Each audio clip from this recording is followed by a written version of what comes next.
Good evening, folks. It's Diamond with the Oppenheimer Ranch Project, Magnetic Reversal News, Sacred Geography, and Shinrin-yoku, bringing you a grand solar minimum update. Thursday, May 4th, 9:30 p.m. Mountain Time 2023. Katla Volcano in Iceland. There is an earthquake swarm that is triggering the alert status to be raised to yellow. This is all in fear of a potential eruption. Keep calm. It's boom time.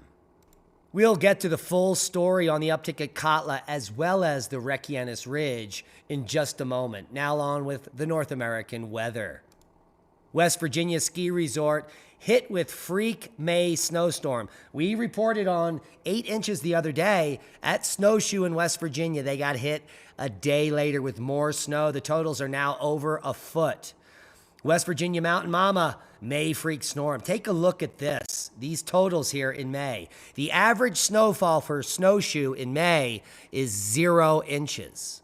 And it's been that way forever. Snowshoe Mountain, which sits on the eastern border of West Virginia, has now received 13 inches of snow over the past few days. The freak storm broke May snowfall records in the state. I'd say I'm surprised, but in a season chock full of broken records from snow, shut up, Al, get in your hole. Someone is telling a lie. 6 straight cold months for Cheyenne. Historic snow across the likes of Michigan and West Virginia. We just covered West Virginia. Let's talk about Cheyenne. April was Cheyenne's 6th consecutive colder than average month, according to the National Weather Service.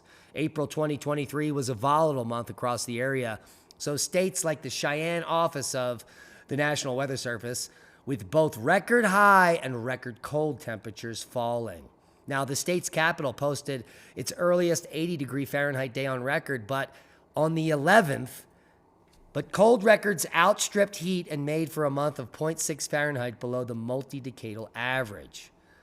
And historic snows across the likes of Michigan were epic. We just saw a major dump of 26.2 inches up there in the upper peninsulas. I believe that was in Marquette. So, snow is certainly not a thing of the past. Let's take a look at those snowfall totals in the last 48 hours. A foot of snow in West Virginia. Did you think that was possible? Also, 6 to 8 inches of snow falling up here in New Hampshire. In May, hey, 15-minute trip now takes 4 hours after a highway washes out in Colorado. This is nearby. This is the town of Paonia, which is a little bit east and north of here. Now, according to Delta County Emergency Management, a culvert failed beneath Highway 133, cutting off the route between Paonia and Somerset in western Colorado. When the culvert failed, the highway was washed out. There is currently no suggested alternative route except this one. Can you believe that? Which takes 4 hours to go just 10 minutes. This is a sign of the times and just the beginning of the spring melt season. Historic things are happening at the Great Salt Lake after climate alarmists said it would never refill and it was doomed to fail. This is making a lot of people happy. It's a beautiful thing to see the water spilling over. It truly is. It's the berm that was raised earlier this year to prop up the Great Salt Lake as it started to experience ecological collapse. When the lake hit a historic low, the south arm, the blue-green side, hit a higher salinity level. The north arm is pink because of microorganisms that live there. The ecological collapse is a function of the salinity. So the governor ordered the berm raised. This area here where we have the north arm and south arm connecting together, there was an opportunity to raise the berm to completely block the flows from the south to north and vice versa. The south arm of the Great Salt Lake has a bigger impact to wildlife and people. Union Pacific, which owns the rail line that goes through it, sent its crews to do the work at no cost to taxpayers. Just like everyone, we worry that the lake's, it's in dire straits. Thanks to an amazing winter, the lake has risen about 4 feet now. It and the berm have helped reduce the salinity levels, which will help the ecosystem. here we are. We have a great snowpack. We're topping the berm. It wasn't expected, but we are very happy to have the snowpack, and it'll do great things for the salinity in the south arm. It'll also raise the levels in the south arm, and then as you can see it spilling, we're going to raise levels in the north arm. The Great Salt Lake may still rise another few feet as a result of the record snow that you... And the alarmists were wrong once again. And all these people are part of the cabal that was scaring you for years, saying everything is going to dry up and we're all going to die. And just like all cycles of climate, within a decade, everything changes and every single prediction is incorrect because the people making the predictions are talking heads and they're simply reading from a prompter, just like this guy. Here's the full forecast. Severe thunderstorms today in the southern plains will continue through tonight and my voice as we live stream here. Critical fire weather in the southern Rockies and high plains as well. Those are the pink regions. Severe thunderstorms capable of large hail, strong damaging winds and gusts. And a couple of tornadoes are possible across parts of the southern Great Plains, especially northern Texas and southern Oklahoma. So keep your eye out for those warnings tonight. Dry, gusty winds will bring elevated to critical fire weather conditions to parts of New Mexico and southern Colorado today, all the way into Saturday. So heads up for the gusty winds. Let's take a look at the snowfall potential because west of the Continental Divide, it is going to continue to snow, ho-ho, through mid-May. Take a look at those totals. So let's just walk them through day by day. Here's Friday to Saturday morning is going to be heavy snow and in the Sierras, maybe another 8 or 10 inches or more. Also in the high elevations of northern Nevada and central Idaho, we could be picking up some heavy snow. That snow is going to continue through the weekend. Here's Monday morning. So there's the weekend snow for the Rockies and the Pacific Northwest. Apparently, it's going to continue through Monday, Tuesday, and Wednesday, and then it should calm down. Thursday, another system coming through the Four Corners region. Take a look at some of these totals are 4 feet or more at the highest elevations in Wyoming.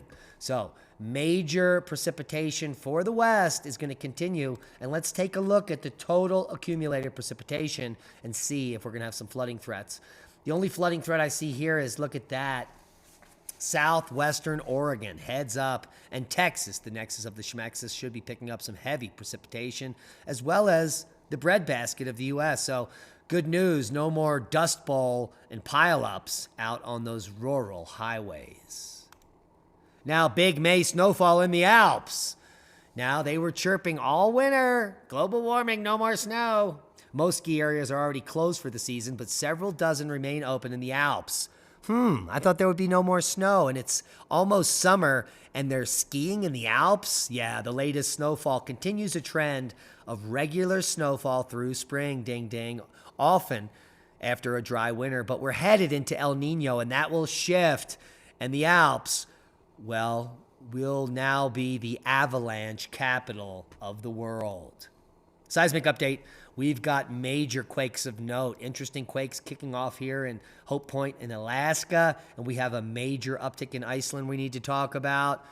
So let's get on with the Iceland update. Earthquake swarm in the Reykjanes volcano just hours ago, but out in the ocean here is part of that system. Now, during the night of May 4th, which is now, an earthquake swarm took place in the Reykjanes volcano out in the ocean. This is not a large earthquake swarm, but the largest earthquake was magnitude 3.4 and not the biggest story of concern. That story is the strong earthquake swarm in Katla Volcano that kicked off earlier today.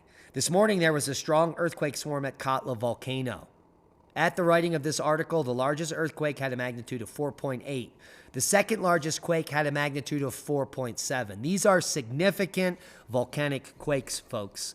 The third largest was 4.5. So 3 significant volcanic quakes in a short period of time. And these earthquakes were felt by nearby farms and towns close to Katla Volcano. Currently, a lot of smaller earthquakes have happened at the site. This is that Katla earthquake swarm, and this is the ongoing swarm on the Reykjanes Ridge. Let's refresh this and see if we can get any updated data. Okay, so the Reykjanes Ridge swarm has ended, and it looks like Katla has ended as well. We'll go over to Mýrdalsjökull, which is, let's go, if you don't know the geography, this is where Katla is, down here in the furthest southern glacier on Iceland, and that's right here at the Meteor Showers. If you want to go there, just click on that. You can see how closely clustered maybe 50 quakes are in just the last 24 hours. Hours of powers, and the large quakes all concentrated in the center of this glacier. If there were to be an eruption here, we would have massive lahars, mud floods, ice flows, all kinds of things. It could be phreomagmatic interactions. It would be a big boom in a spectacular fashion. How do I know? Well, let's take a look at the stats from Katla, shall we? The last known eruption from Katla Volcano is in 1918. There have been speculations that it may have erupted since then, but we know that in 1918 it erupted because it exploded. Katla is not a volcano to put off a small puff or pass. It goes boom. The average explosivity is VEI 4. There was only one weaker eruption back in 1823 at VEI 3, but with all the confirmed eruptions being VEI 4 or greater, except the aberration in 1823, this volcano erupts at VEI 4 or greater in general. So we could be looking, and it's been 100 years, more than 100 years since the last big boom, and they seem to happen every 50, 60 years or so. And if there's a 100-year lull, then you get a big boom, perhaps like a VEI 5. Look at that. Actually, that was VEI 4, and then 13 years later, followed by a VEI 5. And then 35 years later, a VEI 4. And then about 61 years later, VEI 5. And then we've got 34 years later, VEI 5. And then almost 80 years for a VEI 3. 37 years later, VEI 4. 58 years later, VEI 5.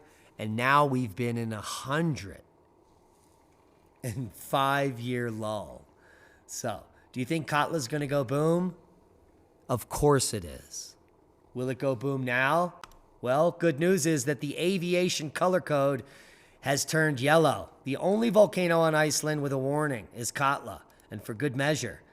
When this baby goes, it will stop air traffic. Seismic tremor, just a slight increase here over the last few days. We're going to keep a close eye on that for you, and we will have all the indicators that are needed to predict an eruption at Katla Volcano, as an earthquake swarm triggers the alert status to be raised to yellow. Now, speaking of volcanoes, this is looking really bad at Fuego, one of the largest eruptions in a while. This is one of the most eruptive volcanoes in this region, but it had a paroxysm earlier today, which resulted in some pyroclastic flows, and it is quite significant. Let's take a look. Look at this activity coming from Fuego today. There's a huge crack in the volcano that's outgassing here.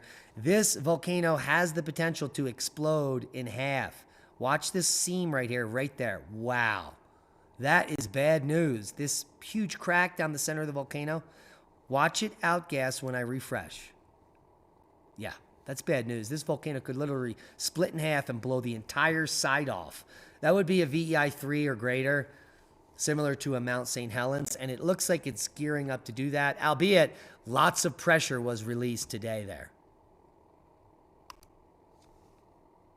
Now, you can check all of the awesome videos over at our Twitter feed here at Oppenheimer Ranch, at Diamond the Dave, where we're trying to get to 6,000 subscribers as fast as possible. So join us for more boom as we talk about the M39 Solar Flare this morning that was moderate duration, peaking at 8:44 UTC, multiple CMEs detected, and they're probably not headed at us. That's the CMA we're talking about right here, M3.7, and let's take a look at what SolarHam has to say. NOAA's Space Weather Prediction Center is reporting that the CME related to the long-duration M-flare early Thursday will miss Earth to the east. While there does appear to be a halo and would give the appearance of being Earth-directed, this is apparently related to the far side event a short time later. So it was a pump fake. And this, in fact, will probably miss us. It has been removed from both ISWA and the WSA and will spiral.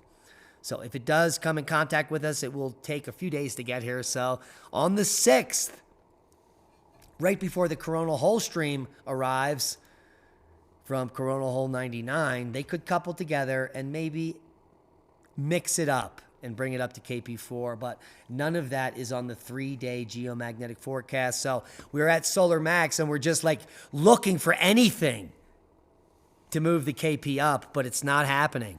These are all signs that we are deepening into the grand solar minimum and the sun is going absolutely quiet. What's not quiet is the hummingbird activity. For the last several weeks, they've been buzzing everywhere across North America. If you ever wanted to know about the fascinating hummingbird and its migration, check out hummingbirdcentral.com. The spring 2023 hummingbird migration maps and sightings have been up for a month now, and well, it's awesome. You can come check out the migration animation video and see where the birds come every year.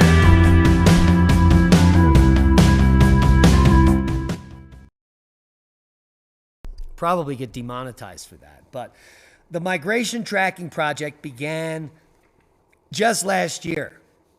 And now everyone can get involved as they spot the rufous, the Anna, the black chin, and the ruby-throated gorgeous creatures called hummingbirds come back into the fold.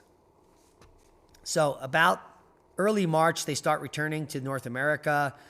And then by the first week of May, they have made it all the way to Canada, for goodness sakes. Some of the first sightings this year were in Northern California. So somehow the birds come up from South America in the thermals here and before they enter the United States. It's absolutely fascinating to watch these maps. And so please, if you're interested in hummingbirds in general, you can track their migration as they enter North America. It's one of the highlights for me of the entire year, especially the spring season. Seeing the babies come back into my region. Take a look, April 7th.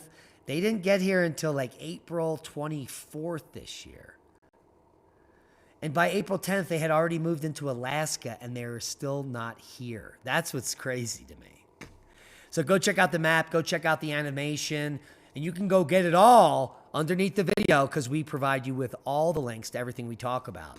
Now look up to the sky for 3 space events this weekend. Yeah, you'll be peeking. So we've got the Eta Aquariids, and they'll be in the night sky.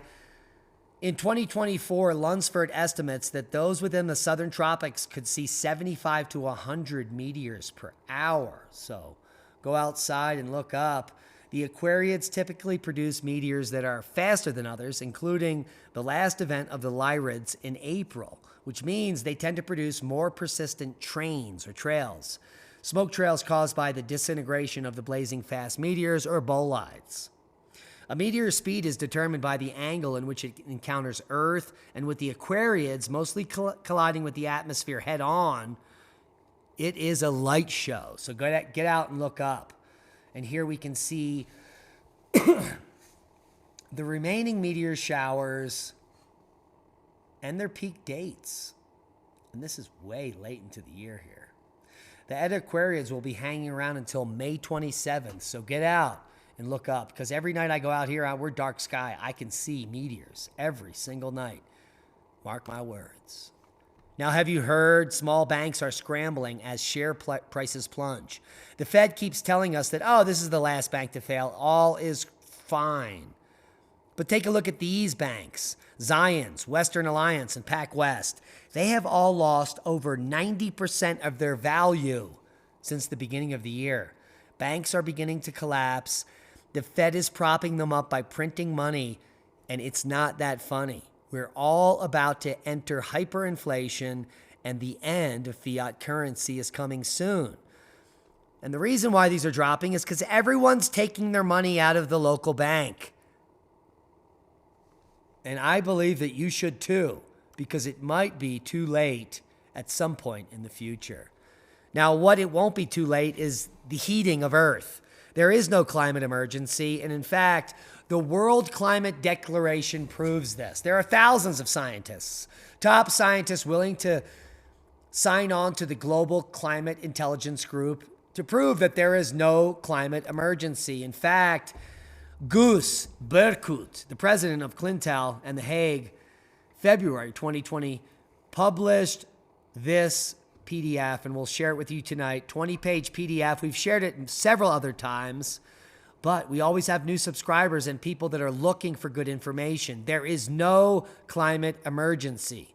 There is an emergency with our sun and the future of technology on Earth, but that is an entire different podcast. If you want to know about the facts of climatology, climate, and the sad state of science, please read this 20-page PDF, which will bring you up to speed to not only the deception, but the fact that Earth is greening, and we have never had such biodiversity and prosperity on Earth as ever before in history. And that is a boom to knowledge.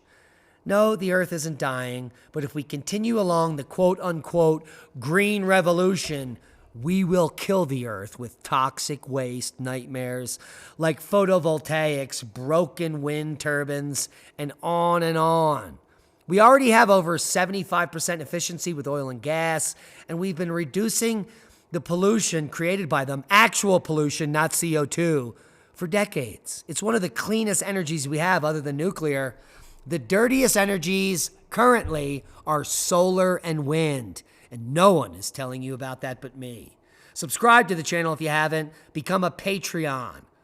And watch all our videos commercial-free for just $1 a month. And support the work we do. Independent journalism is lacking, and we need to get our word out. That's why we're shadow banned from YouTube, which is part of the Google machine. The AI will soon pick up on this, and we won't be able to podcast anymore. We love each and every one of you. Learn to grow food. Prepare for the inevitable grid down scenario. Build a community and be safe. We love you.